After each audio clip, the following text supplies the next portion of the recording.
Hello everyone, we are very glad to welcome you to this new podcast. The name is World on the Brink because we are obviously on the brink of something. Maybe it is revolution, maybe it is counter-revolution. It's up to us. At the end of the day, we really want you to meet the international protagonists involved in alternatives to capitalism. Today, we welcome Eric Meyer, which is an organizer, artist and curator. He is a co-founder of indep, International Network for Democratic Economic Planning, and at indep, he is a strategic network facilitator. Hello, Eric. Hello, Hugo. How are you, Eric? I'm fine. I'm doing quite well. Had a good time in Paris so far. Please explain me. I know there is a big reason for you being in Paris. Why are you in Paris? Yeah. So there was a conference yesterday for the 80th anniversary of the French Planning Commission. And a friend of mine and also a network member of indep organized this conference. And I was thinking, hey, why not stop by and look how that is going. And also I try to be more in touch with the French discourse on planning, the discourse on planification écologique. I think it's very interesting things that are happening here with the closeness to actual real politics and also party programs and so on. And it's something that's quite exciting.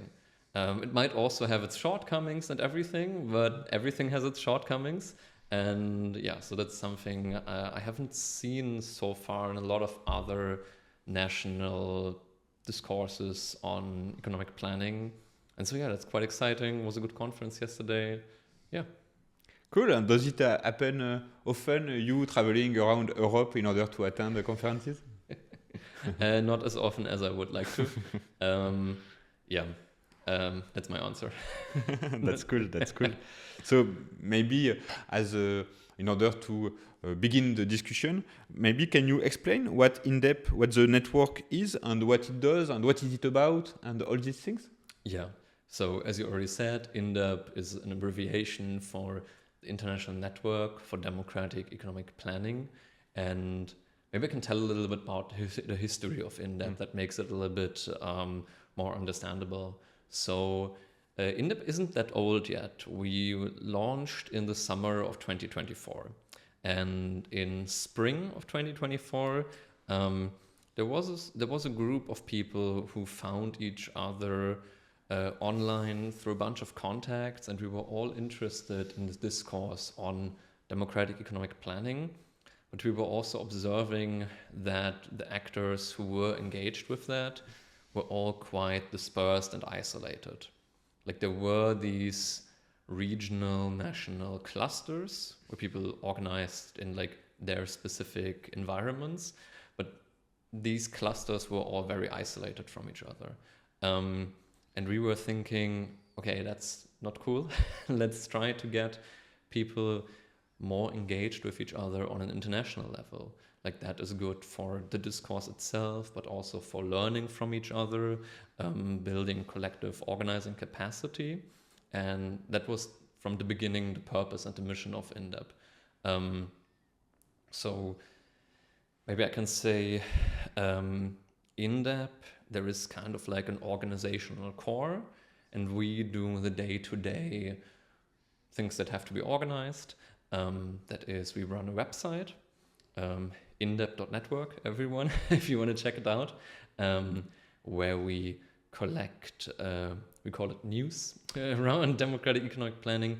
That can be publication of books, papers, or if new podcast episodes come out on the topic, or newspaper articles, something that's more mainstream media, whatever. As long as it's kind of a recent happening related to democratic economic planning, we put it online there, and it's kind of like a reposting function. We do a short abbreviation, and people can then watch it or look at it.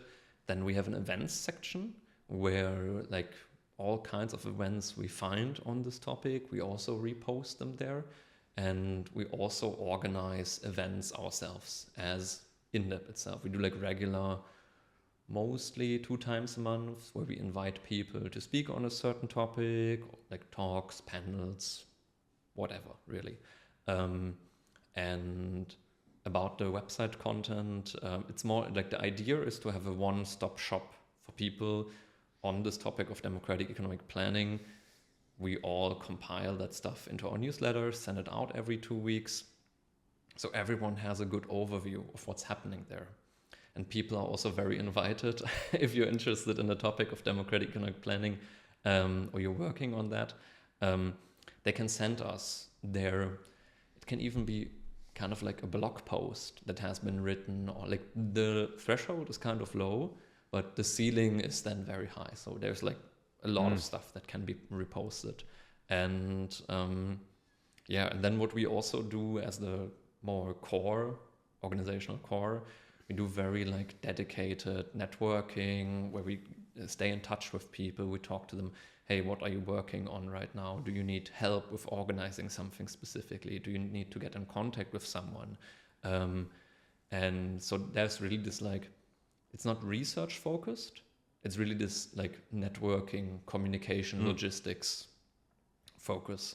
And then there's the wider network of indep really itself. It can range from academics and students to activists, people who are engaged in grassroots organizing, for example, when it comes to like worker co-ops or worker co-op ecosystems and how democratic economic planning can play a role there.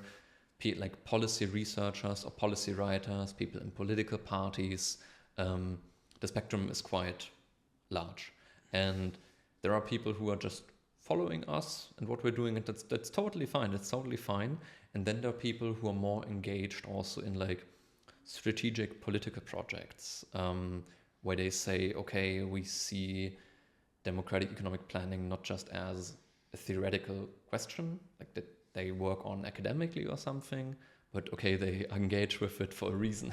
They think, okay, this is something we need to do politically, and therefore they need to also like build alliances with people, get in touch with people, mobilize resources. And yeah, they're on the more engaged spectrum of indep, and we are very, very regularly in contact with them. Yeah. Oh, that's cool. And I have another question. So us, Espaces Marx and Transform, we are involved in indep. We are members. We are mostly interested in cyber planning using AI, because we work a lot on AI recently.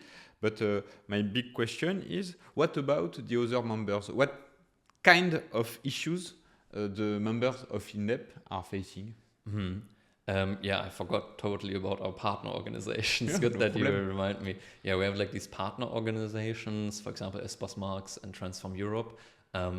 And what kind of questions our other partner organizations are facing, or what activities they're engaged in, is very different. So we have, for example, there's the German network on democratic economic planning, which is also like a mix of like an academic and political network. We have like people from Spain, mostly ICEA and CIPCOM. CIPCOM stands for Cybercomunismo, and they are very engaged they're very engaged with the cooperative movement there, and and also with like anarcho-syndicalist unions, and the question of, as I said, okay, in which way is democratic economic planning important for unions and cooperatives? We have a research cluster in Canada. Also, again, like mostly academic questions. And we recently, also another member that recently joined is the Commons Institute in Germany. And they are more engaged in like little grassroots projects where questions of democratic economic planning become relevant. So it is quite a spectrum of, okay, what people are working on, what they're relevant, what's relevant to their activities. And what I can also say, we have like these quarterly meetups, like online, because everyone is somewhere else in the world, where we gather representatives from partner organizations. We keep each other in the loop, where we just share, okay, what have we been up to? What are challenges we are facing? So it's not just, here is indep, and every partner organization only talks to indep, but like also all the partner organizations can talk to each other. You can discover possible opportunities for collaboration, synergies, and yeah. Cool. And as you mentioned before, in France, planning issues often come under the form of planification écologique, so ecological planning. Ecological planning is really about how do you plan the transformation of economy in order to face the climate challenge. But maybe, is it the same thing in these other countries, or what kind of issues do they face in terms of academic issues, but also political issues, or So what I find interesting also while I've been here in Paris is that they see like this topic of like I think transition énergétique or some, like I've seen like a poster about like an event on that, and I do not see this in Germany anymore. Like it's not like, it's more like as if this a little bit more of an hopeful and ambitious spirit has still remained in France. Whereas Germany seems to have, I'm oversimplifying here, but at least like in the kind of like the public discourse and how things are being talked about, like climate change and the need to tackle climate change with an energy transition has kind of like vanished from the public political discourse a lot. At least I don't see, I've seen here more in Paris in these past few days I've been here than I've seen in Germany in like the last 2 years or something. And it's quite shocking to see the vanishing of that topic. And therefore, like in Germany, it's all just crisis mode. We have to tackle a crisis, and and we need to do that, of course, with cutting social security and making things worse for workers. And you can retire later, only later, blah blah blah. And here. So in Germany, it's not even we have this task ahead of us, which would be the energy transition. How do we do that?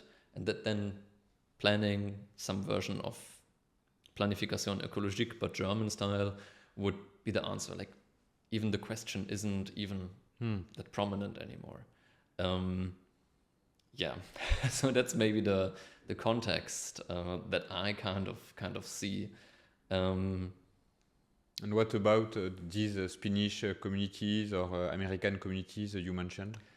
With the in the US case, there's like full-on frontal assault on anything climate related, like with Trump, and I think like the last chance they had with that was with Biden, and maybe who knows what happens after Trump.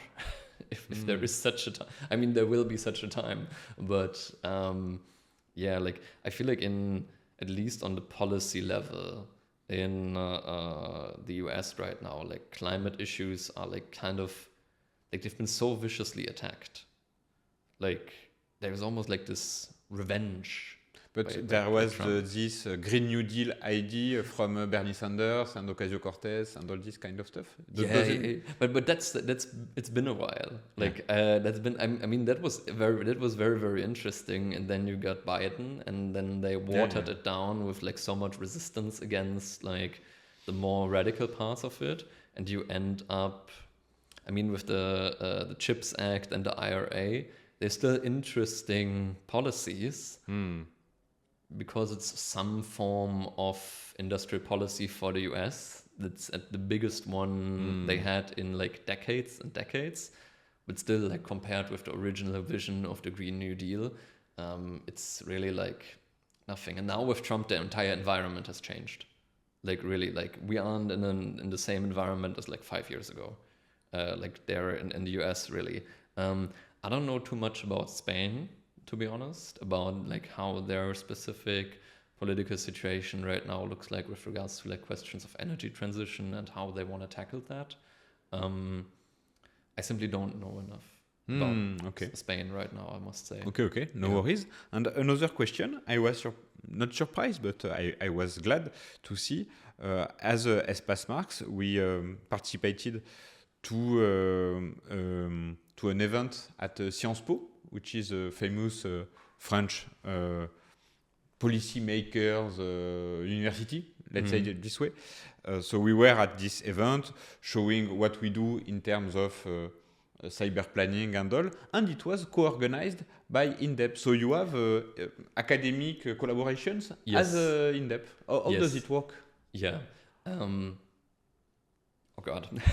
it's sometimes it's much easier than you think, and sometimes it's much more complicated than you think. But a friend of mine and someone who's like very engaged in indep, he organized the whole conference, and I suggested to him, hey, I don't know, I think I suggested it to him, but he was very open to the idea. Hey, how about we make this an indep collaboration? And because he already is a member of indep and is very active there, and then he kind of pushed for it, and that it can be that easy. And then a friend of mine who's also part of this indep organizing core, and me, we then were there 2 months ago, and that was really, really cool and really enjoyable. Sometimes it can be that easy. It's really cool. And sometimes you have to jump through like 1,000 loops with regards to bureaucracy of like, oh, do we want to have our organizational name on an event that says economic planning or something? And so it really depends. If you have people who are organizing something that are already aligned with you, or if you're cooperating with an organization that is at least somewhat aligned with you, you will not have many problems. You can just like invite them, or you can ask, hey, do we want to do something together? And then things are fine. You are very active as a network and as a facilitator. And yourself, I mean, the network and yourself are very active. What's the ambition? What's the ultimate goal? What do you want indep to become? So, of course, that itself is something that's discussed a lot in the network. So right now we're going through a process. We're starting the process of institutionalization, and so we can then later on get funding to actually start paying people for their work. So far we've done this on a mostly voluntary basis, and we love it.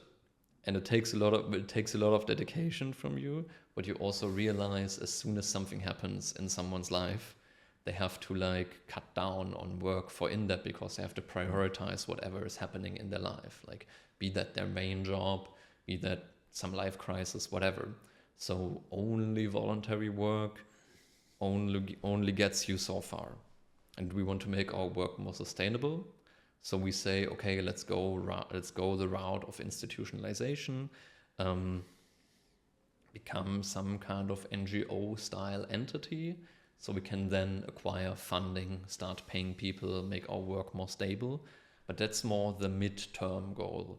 The ultimate goal, of course, would be, okay, to really have true full international reach and people everywhere around the globe.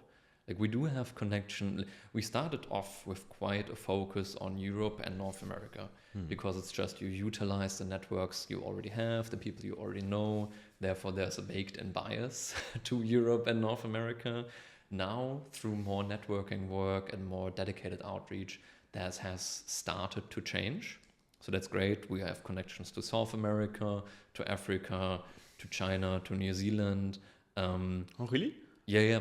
And what happened here? You didn't mention it. What happened in these countries in terms of planning and in-depth stuff? And so it's basically we have like a couple of people in each country who are interested in indep, or we are in like a little bit more regular contact with, but we do not know about like the specific political situation with regards to planning in each country. I must be honest about that. But like the contacts are starting to form, and then one person knows another person, and then these things start to like snowball. but the first, like knowing the first person or the first few people who are engaged and not just passive in these countries is a big step. That's really cool. And yeah, but there's still work to be done. Like, of course, so like becoming really truly international in like the widest way possible would be one goal. I think also there still is quite an academic emphasis in indep. So it's also because in academia there is this discourse on democratic economic planning. It has its niche where it's allowed to exist, and as soon as it starts to be about politics, there you enter a more contested terrain. There are more stakes involved, and I think we're starting to get there, like with the French discourse, but also with more and more people getting more interested in connecting questions of democratic economic planning to party programs or to policy questions. There is the parts of the German network. So there's the German left party, Die Linke, and right now it's in its process of redrafting its party program. And there is a cluster in the German network who are either party members themselves or who have contacts into the party, and they're very interested in pushing ideas around democratic economic planning into that party program. So on one side, on the vision idea, like Die Linke has democratic socialism in its party program, but in a very, very abstract sense. And the question of what does this mean on an economic level? How could that look like, at least in a sketched out way, that people have something that's a little bit more concrete? I think that's important, but also so on the utopian vision side of things, but also on the policy side of things. So, okay, if we got into power, or if we had a share in power, what can we do that actually democratizes some parts of economic decision making, investment or sectoral questions like the energy sector? There are ideas around planning the energy sector in Germany, but they're still rather marginal. Like they flow around in some think tanks and in some social academic circles or some political circles, but are not yet prominent in some party platform or something. And there's also in the UK and the US the Green Planning Commission. They bring together a bunch of researchers to draft and work out ideas around policy proposals for the US and for the UK they call it green economic planning. And that's mostly for like, okay, hey, what happens after Trump? And like to build ideas for policy platform there. And so this is a very, very cool development. Is it important for you to the ideas built in academia or in universities, in colleges and whatever, is it important to carry it and to bring it to political parties? Yeah, like I would say indep itself I want to emphasize that as a network and facilitation organization. So that's what we do as like our organizational core. But what our members do, like the more engaged members, that's something that they do, for example. And then we, of course, love to help them, get them in touch with other people, but it's not like the activity itself has to come from members or has to be done by members themselves. It's not, indep does not have the capacity to do these things itself yet. Maybe in the future, who knows? But I'm losing myself in the bigger question of like, what would we like indep? What's the bigger goal? Of course.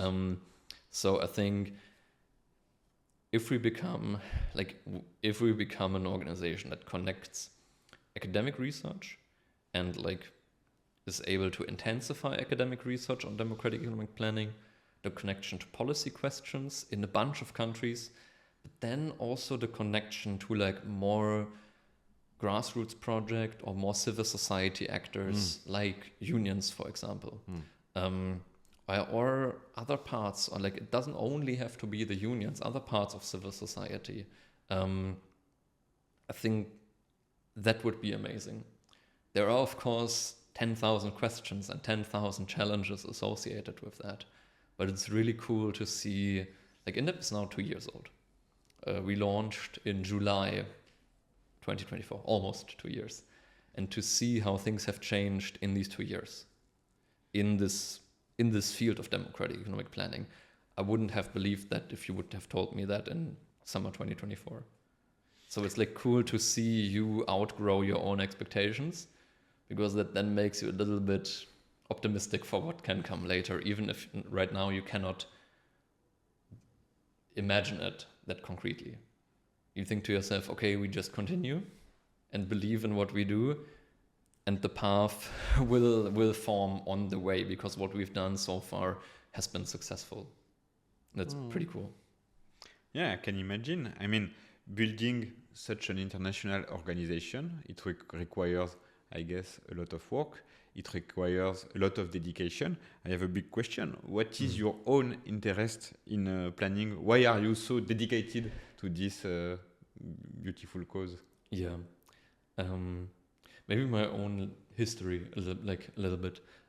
So I've been engaged in like leftist discourse, you might say, and like left movements and organizations for quite some time now.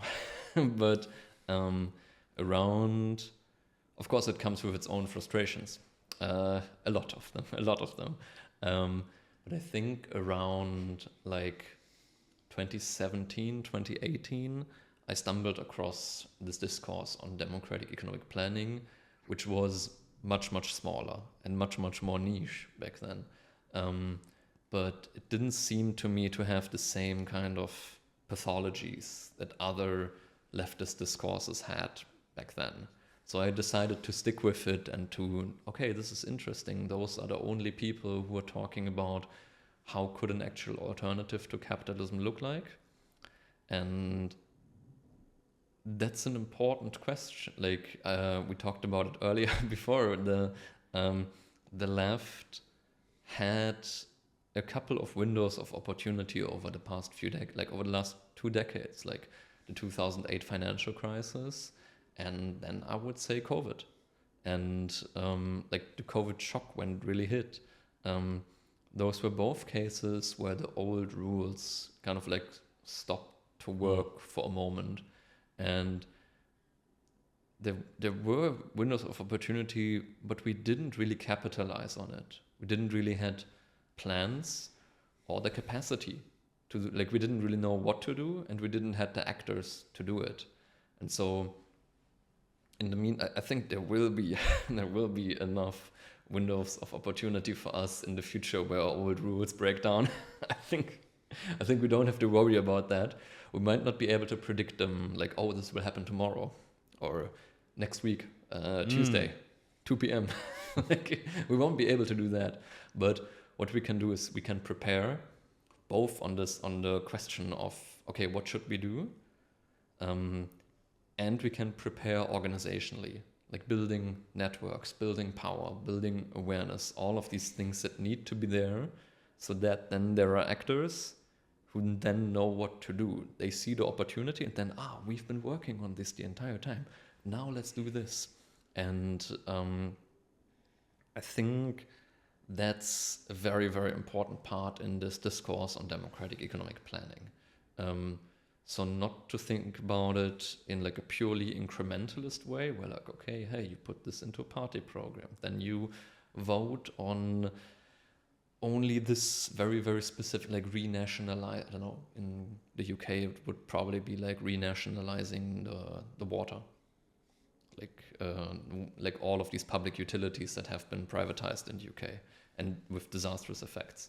And that's important, but I think when you have like crisis moments, there's like so much more room to like, okay, no, let's nationalize, I don't know, like the entire energy sector. And what could we do then to fossil capital, for example, to then, okay, go towards the energy transition?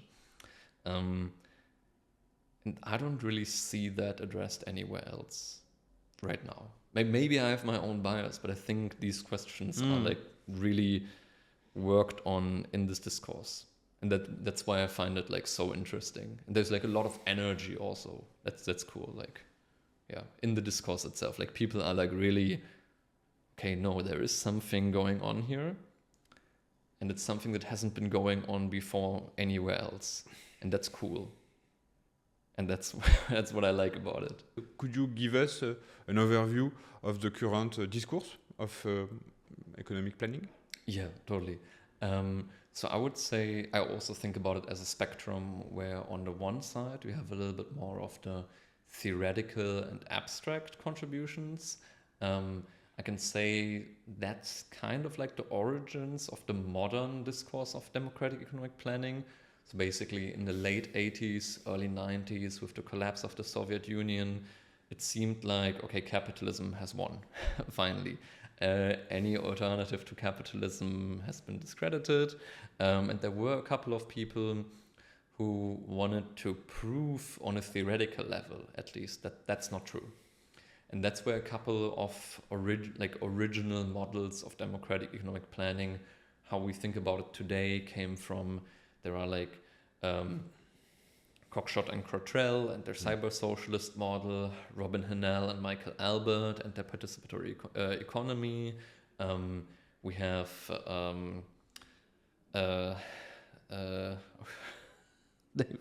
we have David Leibman with I don't know, the model, the name of the model is very, very long and it slips my mind right now. And we have Pat Devine with his negotiated coordination model. And so that's, and the discourse on these models and that has developed further, that's on like one spectrum.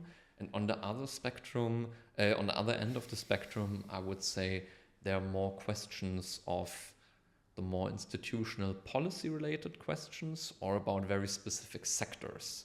Like, for example, how could investment be planned not according to profit, but according to democratically determined goals? And then as it's a spectrum, there's a lot happening in between that takes some parts of this, some parts of this. And yeah, so maybe I would say like the one is more like model abstract, purely post-capitalism oriented, like how could like a whole post-capitalist economy look like, versus the other is also a little bit more transition oriented. So, okay, what could we do on our way towards a post-capitalist society, a post-capitalist economic system? And I think that's, and maybe like two important points that are really, really prominent right now is the question of, okay, what new technologies, like what they enable us to do, and or what they would enable us to do in terms of democratic economic planning. You are engaged in these types of questions with demand forecasting, and also what forms of state and corporate planning of the economy are already there, what we can learn from them, what we could take from them. And then the other side is the ecological side. And you're also working on that with, okay, hey, how could demand forecasting be used for an ecological transition? We worked on these aspects with Anna Bensussan. I don't know if she's looking at the podcast, but Anna, if you are looking at the podcast, hello. Hi. Yeah. And I think those are two. And I would even say like the technological side makes kind of like the argument of, okay, economic planning is possible. And the ecological side says, okay, it's also necessary. So together they make a good argument. Okay, and it's very interesting. And I mean, how do you think about, when you are speaking to, I don't know, a right-wing or neoliberal guy or, corporate boss, I don't know, you say, okay, I think green planning or economic planning, it's a solution for the problems because we discuss, planning is about we discuss and then we plan and then we achieve the thing and all. And they are like, but it is not possible. It is not how it works. In order to make an economy work, you need a market and you need to produce something and the people vote with their credit card. And that's, it's how it works. And when you don't do this, it is a collapse. You already did that, guys, and it didn't work. And all. I mean, what's your answer to this kind of positions? So I think the whole ideology of kind of like markets as necessary and as natural, like natural and necessary, has been ingrained in our minds, like on a popular level, like throughout, even on the left, like in like, I don't know when it started, but like at least in like the last few decades. And it's very interesting because this ideology is still very much in our minds, but we see in reality like so many states, like the institutional actors are the ones who are realizing that's never been true, and the market is not going to do what we need to do, and therefore they turn to industrial policy. And like with what we talked about earlier with like Biden and the IRA, I don't know, with the EU, you might say the Green Deal, there's all of these, like so many things about globalization are being questioned right now with the, okay, let's do global supply chains, let's outsource everything for like cost-cutting reasons and efficiency reasons. And right now, people realize, okay, like, I mean, the framing of national security, then you, of course, can also question that. But they start to think more in like, okay, what do we need on a political, societal level? And the market does not do that. The market alone cannot do that. And therefore we need to design like some technical political measures that then will incentivize the market to go that way. And basically it means like you give like investors a bunch of public money so they can make profits. So you make something that was unprofitable profitable through subsidies. So on the institutional side, I think there is really at least a good chunk of people realize, okay, the market alone isn't gonna cut it. Of course, then they don't turn socialists or something. They don't say like, oh, let's abolish the market. But a friend of mine, a member of the network, Christoph Sorg, once framed it this way: like economic planning really is our future. Like it really, there's a lot of trends that show an increase in some forms of economic planning. So that will be kind of like there might still be like some market radicals or something, but they will very like there are more and more trends towards planning because people see, okay, markets alone are kind of unruly entities that don't deliver on what we want. The question is then what forms of planning? Like technocratic authoritarian forms of planning, or like planning that's like genuinely democratic, kind of, okay, hey, let's start, or like the EU remilitarization, where it's like, okay, hey, let's start growth in our economies again through industrial policy for militarism. And that's also a form of economic planning then, of course, not towards the goals we really want to.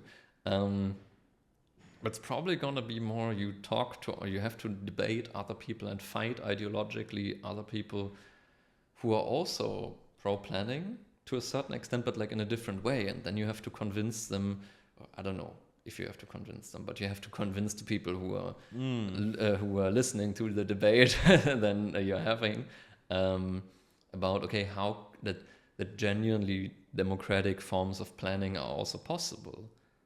And I think it will be more like that, to be honest, in the future. It's so cool about that. I just have a question right now.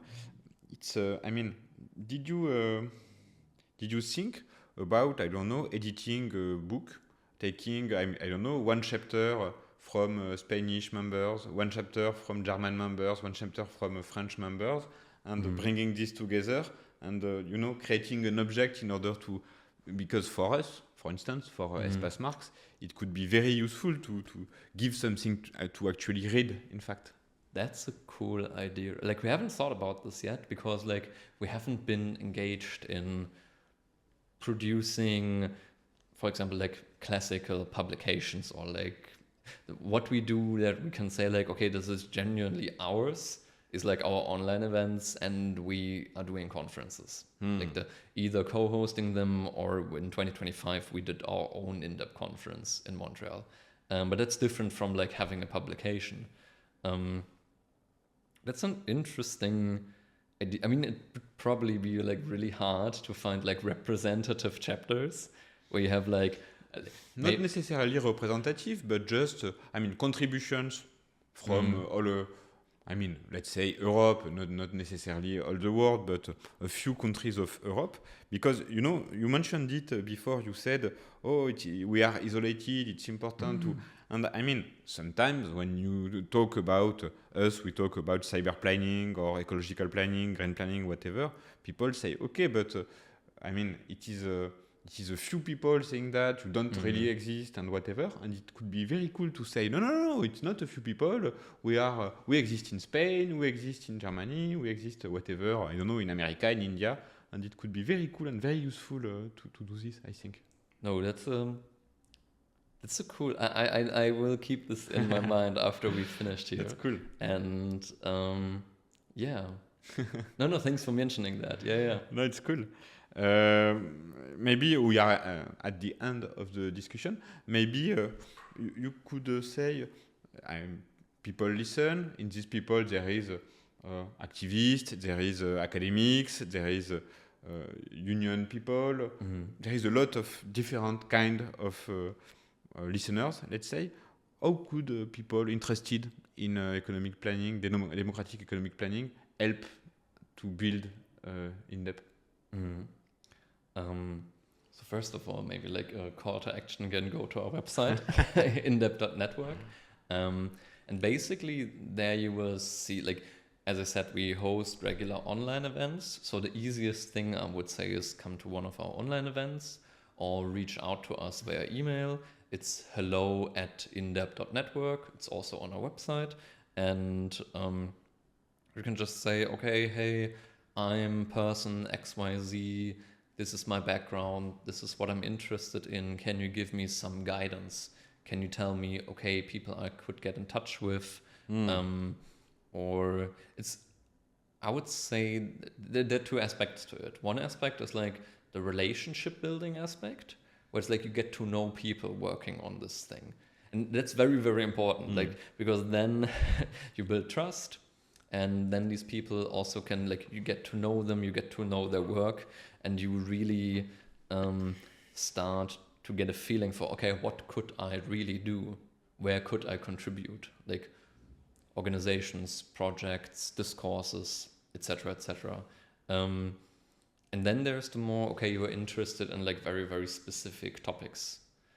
For example, very specific aspects of like cyber planning.